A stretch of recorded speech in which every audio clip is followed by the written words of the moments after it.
Yes, good evening प्यारे बच्चों। सभी कैसे हो बेटा? विद्या शक्ति के क्लास में आप सबका स्वागत है। तो बच्चे, हर रोज की तरह ही आज भी हम स्टार्ट करते हैं क्लास को हमारे सुविचार के साथ। तो देखते हैं आज का सुविचार क्या है। आज का सुविचार है, every failure is a new lesson and every lesson is a की टू न्यू सक्सेस। तो बेटा, ये कोई नई बात नहीं है कि जो है असफलता और सफलता एक ही कॉइन के दो पहलू हैं, है ना। एक ही जो सिक्का है उसके दो पहलू होती है। कभी कभी हम लोग कोई कार्य करते हैं तो हमें सक्सेस मिल जाता है, कभी कभी हमें फेलियर फेस करना पड़ता है। लेकिन सक्सेस की तरह ही फेलियर भी जो है बहुत इंपॉर्टेंस रखती है, क्योंकि हर फेलियर जो है हमारे लिए एक नया लेसन है। और हर लेसन जो है वो हमें सक्सेस की ओर ले जाता है। एवरी लेसन इज अ की टू न्यू सक्सेस। ठीक है। तो हमें कभी भी फेलियर से दूर नहीं भागना चाहिए। ये नहीं कि सक्सेस ही जीवन में सब कुछ होता है, ऐसा नहीं होता है। फेलियर भी हमें बहुत कुछ सिखाता है, और यही सीख हम आगे बढ़ते हैं उसी के साथ, जिससे हम सफलता की ओर, सक्सेस की ओर पहुंचते हैं। तो इसी शुभ विचार के साथ आज की कक्षा को हम स्टार्ट करते हैं बेटा। तो पिछले क्लास में हमने क्या पढ़ा था, आपको याद है? क्या पढ़ रहे थे हम लोग, बताइए मुझे। क्या पढ़ा था हमने? वेरी गुड, हमने वाटर साइकिल के बारे में पढ़ा था, है ना। We learned about water cycle. तो क्या पढ़ा था हमने वाटर साइकिल या जल चक्र के बारे में, बताइए बेटा।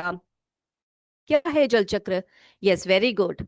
जल चक्र यानी वाटर साइकिल यानी continuous movement of water between the earth surface and atmosphere, है ना। अर्थ के सरफेस और जो एटमॉस्फेयर है उसके बीच में जो वाटर का कंटिन्यूस मूवमेंट होता है, उसी को हम क्या कहते हैं? वाटर साइकिल कहते हैं। तो बच्चे, उसमें हमने क्या क्या पढ़ा था?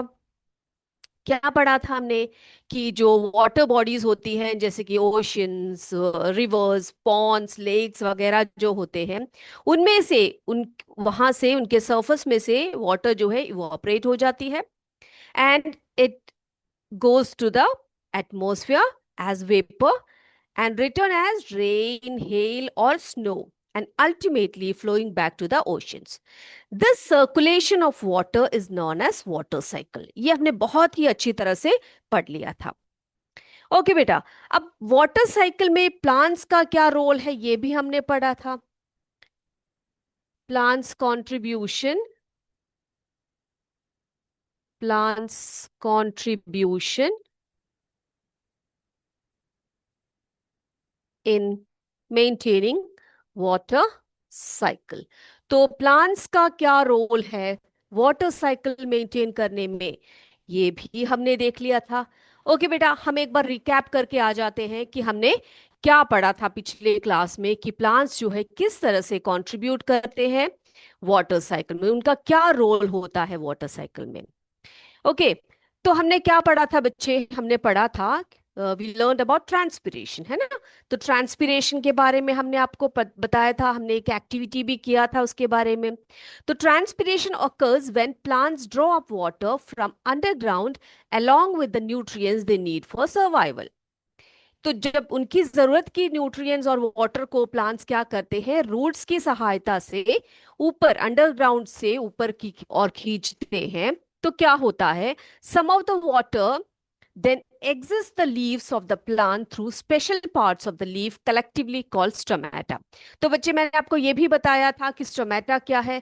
हमने एक एक्टिविटी भी किया था पहले, जिसमें कि आपको लीव्स के स्टोमेटा हमने माइक्रोस्कोप के अंडर हमने देखा था, है ना। माइक्रोस्कोप की सहायता से हमने स्टोमेटा का स्ट्रक्चर भी देखा था।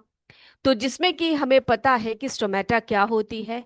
The stomata are small openings in the underside of the leaf that are protected and controlled by two guard cells on the either side. ये भी हमने पढ़ा है कि दो गार्ड सेल्स होते हैं उनके, जिसके कारण उसका जो ओपनिंग होता है वो प्रोटेक्टेड रहता है, और regulation of opening and closing of stomata is operated by these guard cells. Okay, तो ये गार्ड सेल्स ही उनकी सहायता करते हैं।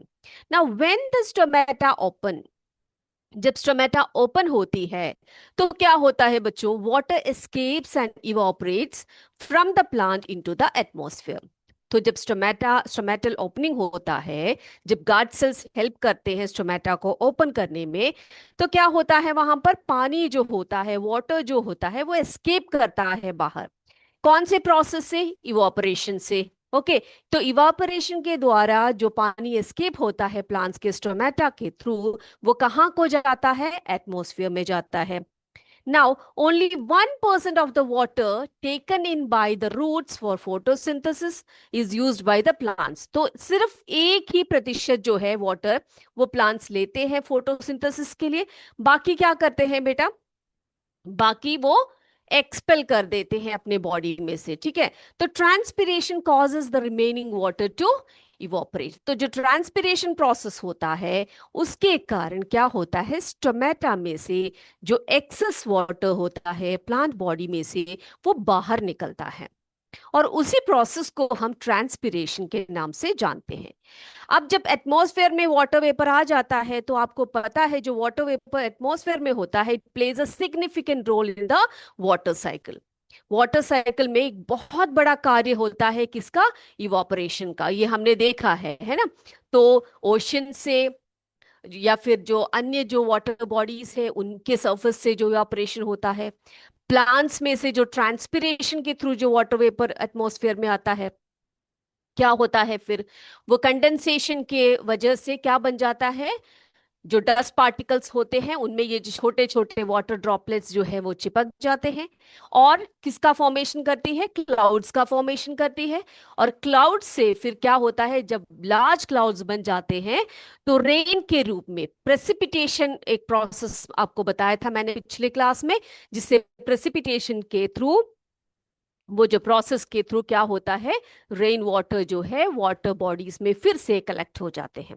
तो इसी प्रोसेस को हमने क्या कहा था? वाटर साइकिल के नाम से आपको बताया था, है ना बच्चों। चलिए, then we were talking about conservation of water. फिर हम बात कर रहे थे वाटर कंजर्वेशन की। ठीक है, conservation of water.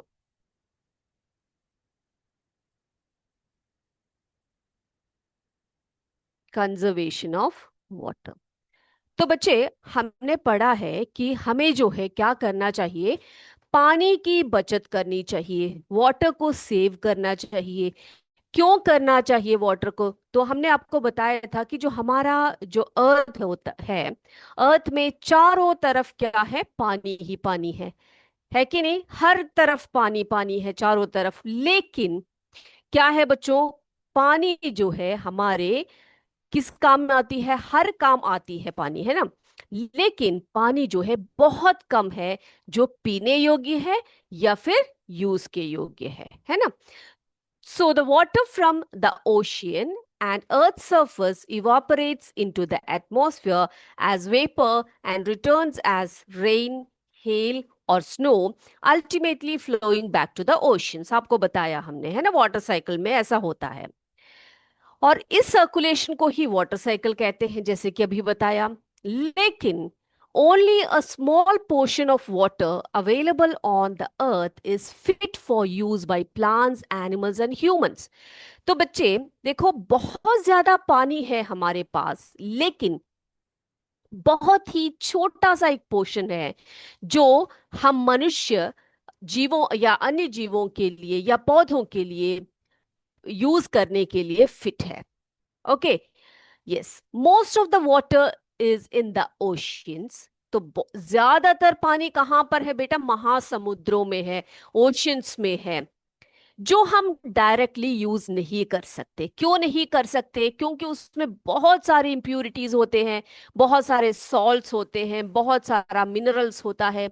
So we cannot use it directly, है ना, हम उसको डायरेक्टली यूज नहीं कर सकते। We use water for drinking and also for so many activities. तुम्हें पता है कि हम पानी का सुबह से उठने के बाद हम कितना यूज करते हैं पानी का, ये सभी जानते हैं, है ना।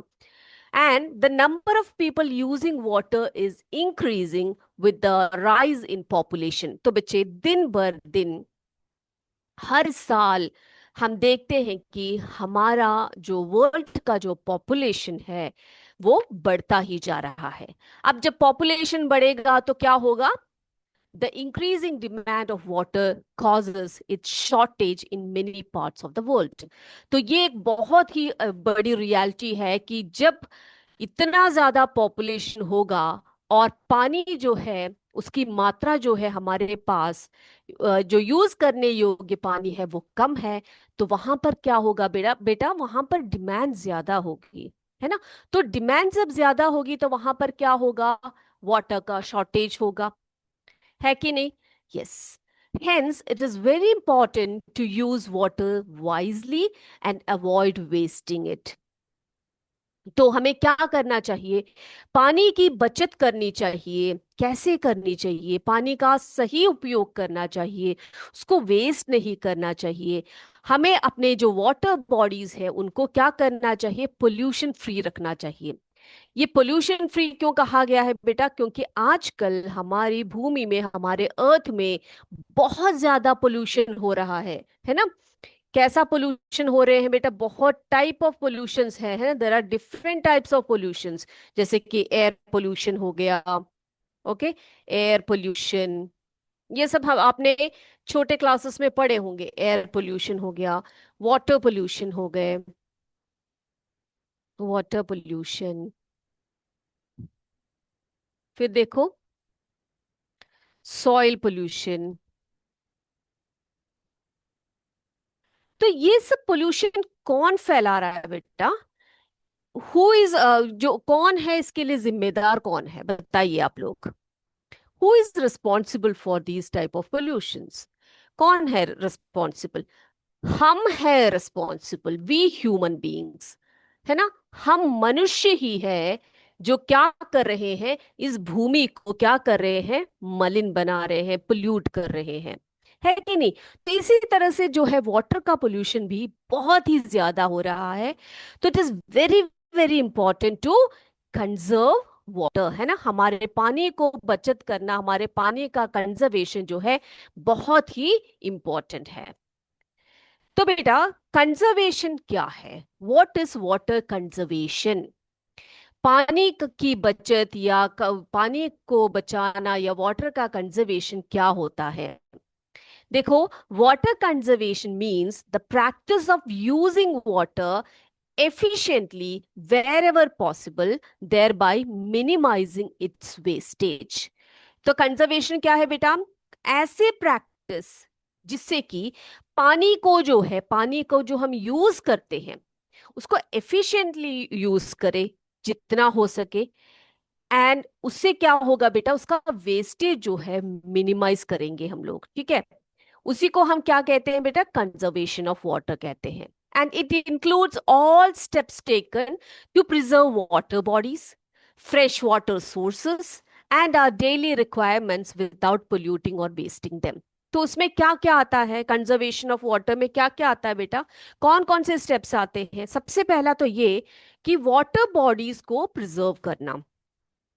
जितने भी वाटर बॉडीज है, सी हो गया, रिवर हो गए, लेक्स हो गए, पॉन्ड्स हो गए, सभी जितने भी वाटर बॉडीज है उन सभी को क्या करना? प्रिजर्व करना।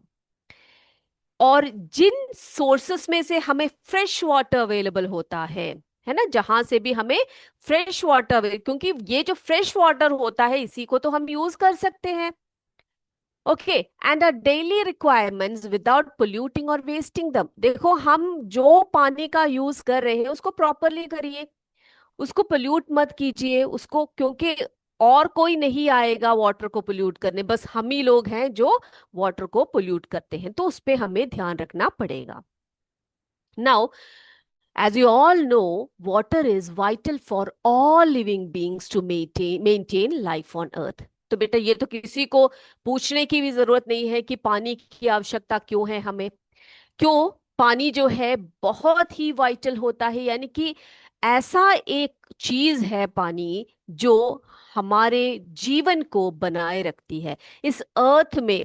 ठीक है, अर्थ में यानी कि हमारे भूमि में जीवन को बनाए रखने का एकमात्र वाइटल जो है, देखो वाइटल जो लिक्विड है वो वाटर है ना।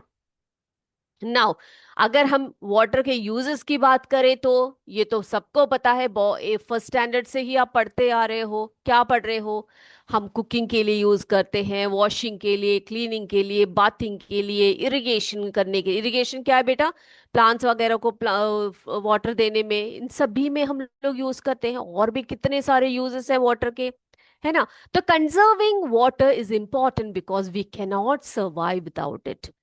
तो हम में से जो भी लिविंग ऑर्गेनिजम्स है, हम क्या नहीं कर सकते बेटा? हम पानी के को बचत किए बिना, पानी को कंजर्व किए बिना हम कोई भी जीवित नहीं रह पाएंगे। We cannot survive without water.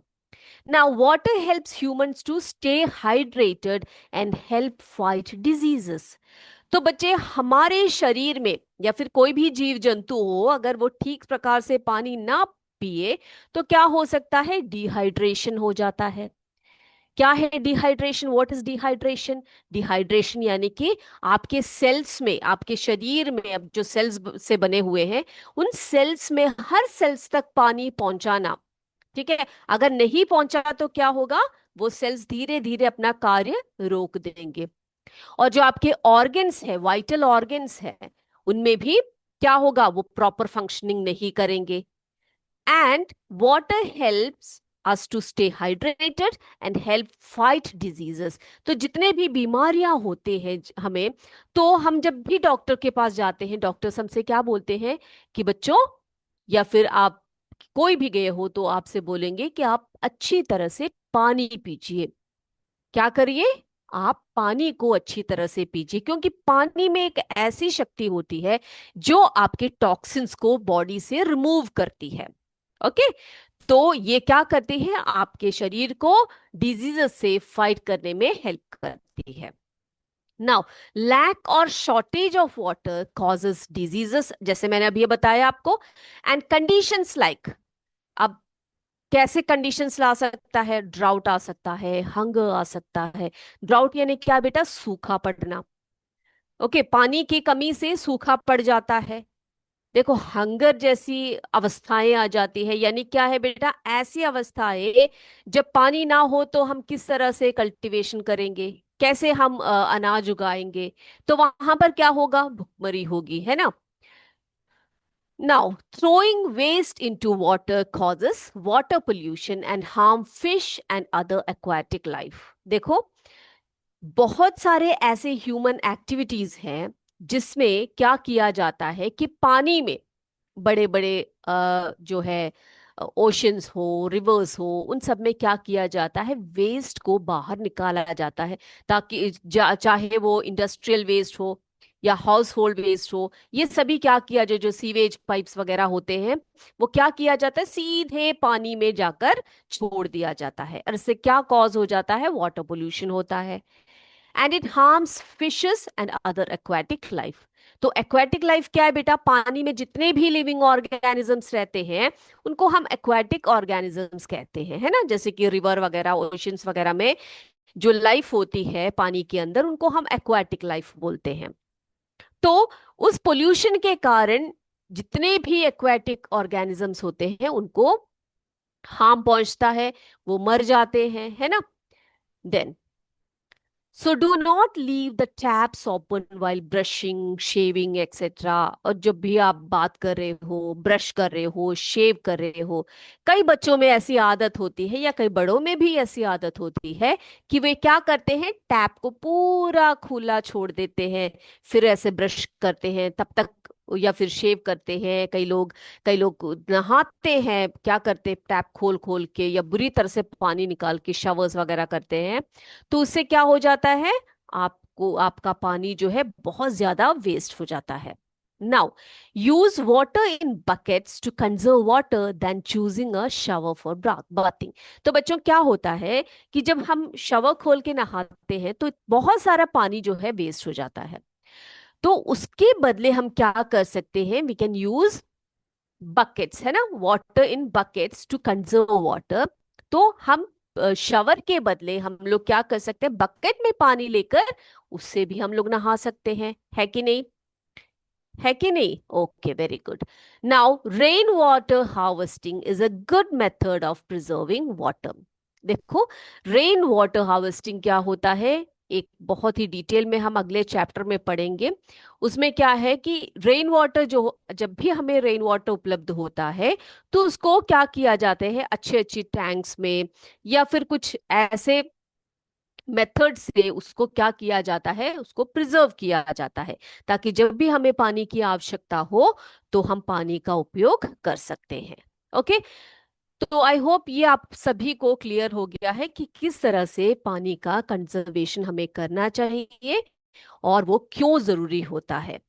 Okay बेटा, चलिए अब जो है हम जाते हैं सीधे, हमारे कुछ क्वेश्चन आंसर्स हैं, कुछ एक्स्ट्रा क्वेश्चंस हैं हमारे पास, और उन सभी को हम करेंगे, प्रैक्टिस करेंगे, ठीक है?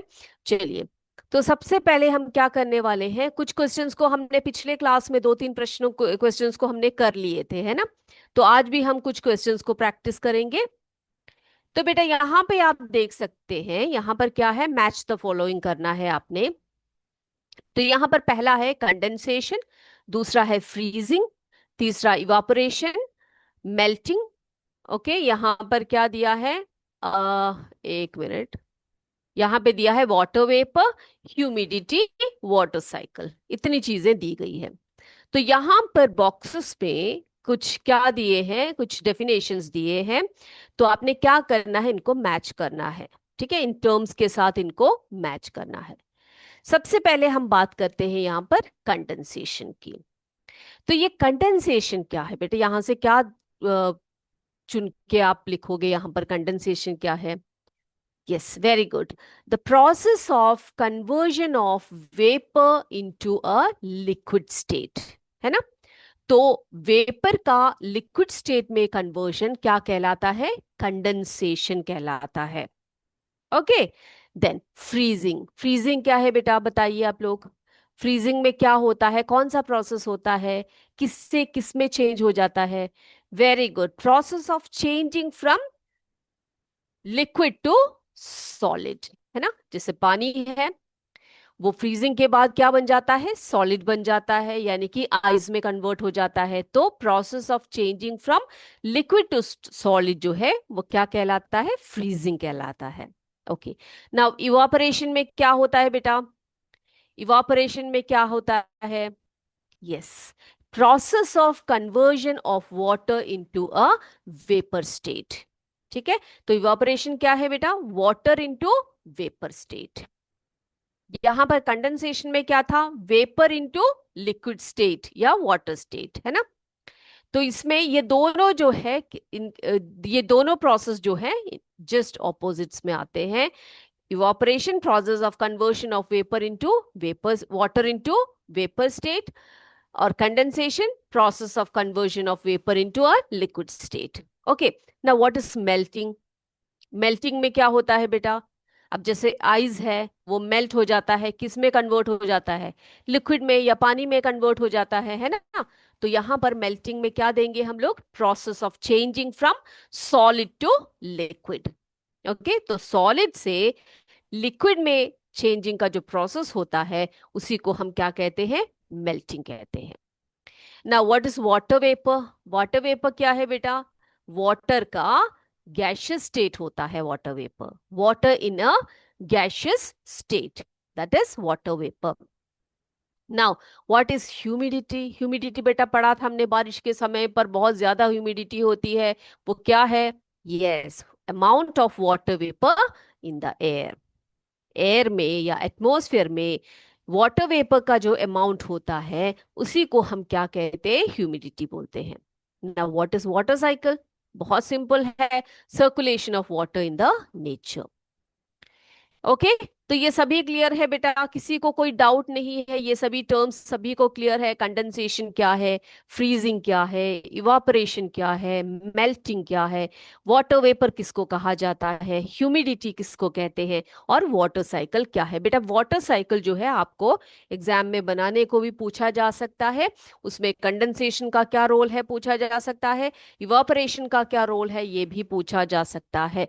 तो उसको आपने चित्र के साथ बनाना है, विथ लेबल आपने उसको बना के प्रैक्टिस करना है, ठीक है? चलिए, अब हम कुछ और क्वेश्चंस भी करते हैं, थोड़े और क्वेश्चंस करेंगे। यस।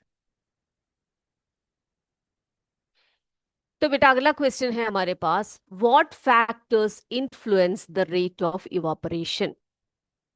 कौन से फैक्टर्स हैं जो इवापोरेशन की रेट को इन्फ्लुएंस करता है? तो बेटा हमने बहुत सारे फैक्टर्स पढ़े हैं, जिसमें कि एक फैक्टर है टेम्परेचर। ये हमने पिछले क्लास में डिस्कस किया था। टेम्परेचर क्या है बेटा? टेम्परेचर में क्या होता है, इवापोरेशन क्या होता है? Evaporation occurs faster at higher temperatures because the water molecules have more energy to escape। तो टेम्परेचर जो है ज्यादा हो तो इवापोरेशन ज्यादा होता है, टेम्परेचर अगर कम हो तो इवापोरेशन की रेट जो है वो कम हो जाती है। Now the second factor is surface area. क्या है? Surface area. अब ये भी बताया था आपको मैंने, ये देखो ये ग्लास है और एक ये चौड़ा सा एक टम्बलर रखा हुआ है यहाँ पर, ग्लास का, है ना? ग्लास का जो है एक डिश रखा है, पेट्री डिश बोल लीजिए आप इसको। तो इसका जो एरिया है वो लार्जर है इसके कंपैरेटिवली। तो क्या है बेटा, जहां पर लार्जर सरफेस एरिया होगा वहां पर रेट ऑफ इवापोरेशन ज्यादा होगा, है ना? A larger surface area increases the rate of evaporation by exposing more molecules to the air। तो ज्यादा एक्सपोजर यहाँ पर मिलेगा, है ना? और ज्यादा मॉलिक्यूल्स जो है वो बाहर को निकलेंगी। यस। नाउ अगला जो फैक्टर है वो है विंड स्पीड। क्या है? Wind speed. More wind carries away the water vapour above the surface allowing more evaporation to occur। तो बेटा विंड स्पीड अगर ज्यादा है तो वहां पर क्या होगा? इवापोरेशन ज्यादा होगा। अब ह्यूमिडिटी की बात की थी हमने, the rate of evaporation decreases with higher humidity. तो हमने बताया था आपको बेटा, बारिश के दिनों में हमारे कपड़े वगैरह नहीं सूखते हैं जल्दी।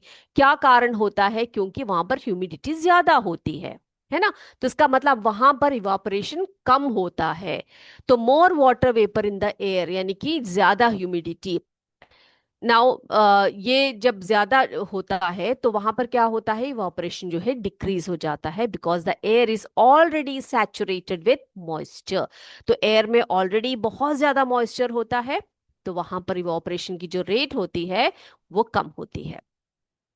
Now, next question is, explain the importance of condensation in water cycle. Explain the importance of condensation in the water cycle. तो condensation का क्या रोल बताया था बेटा आपको? Condensation is crucial to the water cycle because it is the process that forms the cloud। है ना? बताया था ना मैंने आपको, कंडेंसेशन से क्या होता है बेटा?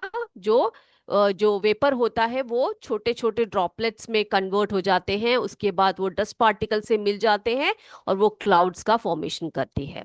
As warm moist air rises and cools, the water vapor condenses into tiny liquid water droplets or ice crystals, forming clouds. Now, these droplets then combine and grow enough to fall to the earth as precipitation। वो rain के रूप में आ सकता है, snow के रूप में आ सकता है, ठीक है? इस तरह से वो साइकिल को कंप्लीट करता है। ओके, अगला क्वेश्चन देखिए बेटा, how does N earthen pot या मटका keep water cool in summer? ये भी हमने जब आपको लेसन पढ़ाया था आपको बताया था, इसका एग्जाम्पल भी आपको। तो क्या रीजन है बेटा? An earthen pot keeps water cool through the process of evaporation. तो वहां पर प्रोसेस कौन सा चल रहा है बेटा? इवापोरेशन का प्रोसेस चल रहा है, उसको आपने हाईलाइट करके लिखना है। The pot has tiny pores through which water seeps to the outer surface.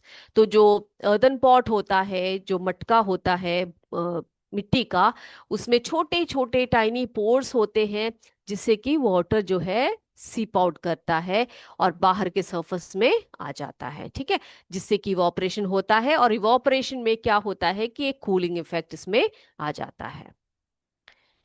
Okay बच्चे? Yes, and this water that evaporates, taking heat from the remaining water inside the pot and its surroundings, the result is a cooling effect. तो इससे एक cooling effect आता है और हमें पानी जो है बहुत ही ठंडा ठंडा महसूस होता है।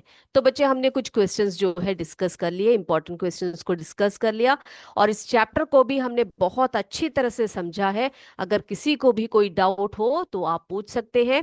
अगले क्लास में हम एक नए चैप्टर को लेकर आएंगे। तब तक जय विद्या शक्ति, जय हिंद, जय भारत। धन्यवाद। Thank you sir. Good evening sir.